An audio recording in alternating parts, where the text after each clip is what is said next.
Students, how are you all? Hope you all doing well. Welcome to SST class. Today we will read a new chapter, that is chapter 4, Our Beautiful Country. So first of all, tell me, in which country do we live? Yes, we live in India and we are Indians.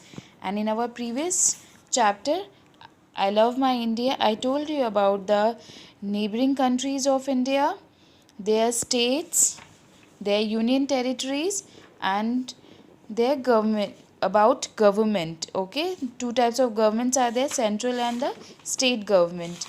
Today we will read about the different types of landforms of our country. Okay, so first of all you have to do is write the capitals of the following states, union territories. ठीक है, ये सारे states के नाम हैं, इसके आपके union territories भी लिखने हैं. राइट, इनके आपके ये सारे स्टेट्स एंड यूनियन टेरिटरीज है, इसमें आपको कैपिटल्स के नाम लिखने हैं. Okay, like Himachal Pradesh Shimla, Bihar Patna, Chandigarh Chandigarh, Lakshadweep Kavaratti, Karnataka Bengaluru, Chhattisgarh Raipur. ये आप लिखकर you have to learn this. Okay, so let's read the chapter.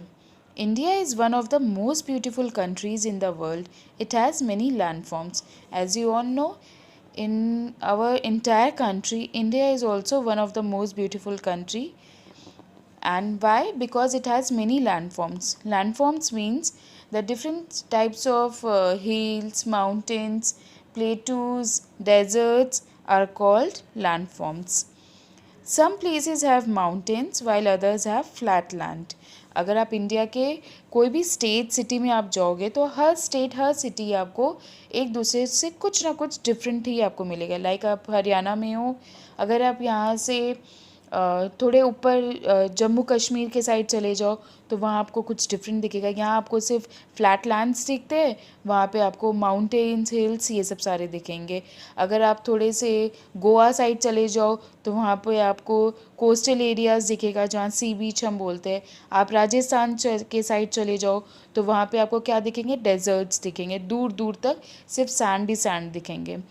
तो हर जगह की अपनी खुद की एक खूबसूरती है इंडिया की. That's why India is one of the most beautiful country in all over the world. ठीक है.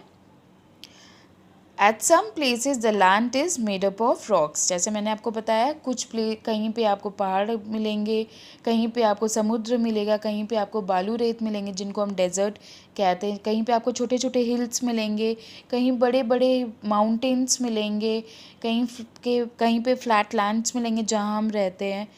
Eight other places it is covered with sand.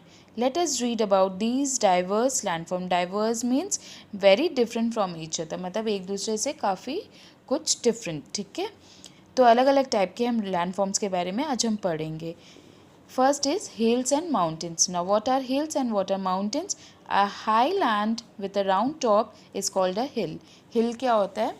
Hill much smaller than mountains because from the lowlands the height of the hills are not too much. अगर आप ज़मीन से hills की height देखोगे तो suppose it's a land, okay, and it's a hills. Suppose it's a hills, ठीक है. तो अगर आप लो लैंड्स मीन्स जहाँ ये जो फ्लैट लैंड्स, अगर आप हिल्स की हाइट देखोगे तो ये कोई ज़्यादा हाइट नहीं होती है, तो इसीलिए हम इसको हिल्स कहते हैं. हिल्स की हाइट माउंटेन से काफ़ी कम होती है. And mountains is these are mountains. Mountains की हाइट काफ़ी ऊंची होती है और माउंटेन्स आपको कभी भी सिंगल नहीं दिखेंगे. ऑलमोस्ट ये ज़्यादा करके चेन में होते हैं माउंटेन्स. ये आपको जनरली इस तरह से ग्रुप्स में ही दिखेंगे. हिल्स आपको सिंगल भी दिख जाएगा लेकिन माउंटेन जनरली आपको ग्रुप्स में ही दिखते हैं.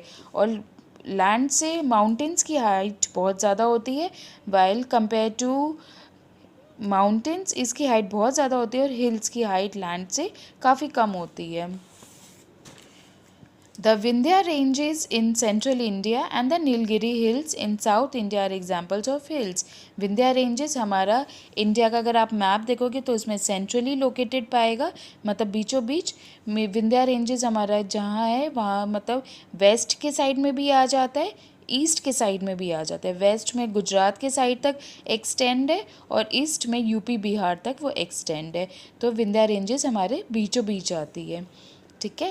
And the Nilgiri hills in the south India are examples of hills. Nilgiri hills हमारी नीचे केरला की तरफ आती है, तो वो हमारी साउथ इंडिया की तरफ में पाई जाएगी। Very high hills with sharp tops peaks are called mountains. Mountains का जैसे मैंने आपको बताया कि बहुत लंबी लंबी हिल्स जो होती है और उनके पीक्स होते हैं, देखिए जो ये जो पार्ट होती है ना, इनको हम पिक्स कहते हैं। ये बहुत ही ज़्यादा स्टिफ होती, बहुत ही शार्प नोकेले पॉइंटेड टाइप की होती, इनको हम पिक्स कहते हैं। तो ये जनरली हमें माउंटेन्स में ही पाए जाते हैं और इनको हम माउंटेन्स भी कहते हैं। Very high hills with sharp tops peaks are called mountains. The Himalayan mountain ranges lie in the north. Himalaya mountain हमारे नॉर्थ में दिखेगा, Himalaya mountains, okay. There are many peaks in this mountains. Himalaya mountain मतलब आप जम्मू कश्मीर के साइड में जाओगे तो वहाँ पे आपको बहुत अलग अलग टाइप की पीक्स दिखेगी और मतलब माउंटेन्स दिखेंगे। Most of them remain covered with snow. अब जो कि ये बहुत ऊंचाई में है तो ऑब्वियसली ये मोस्ट ऑफ द टाइम ये स्नो से कवर्ड रहता है, मतलब बर्फ़ से कवर्ड रहता है। जैसे देखिए यहाँ पे ये सारे माउंटेन्स है और ये वाइट वाइट जो है दीज आर ऑल स्नो, ये सब स्नो से कवर्ड है। In the mountain regions it is cold throughout the year. Mountain regions में आप कभी भी जाओ, जैसे हम हिल स्टेशंस में जाते हैं तो हमें हिल स्टेशंस में हम क्यों जाते हैं, कोल्ड की वजह से, मतलब वहाँ पे ठंडा रहता है, इस वजह से हम माउंटेन रीजन्स जाना, हिल स्टेशन जाना प्रेफर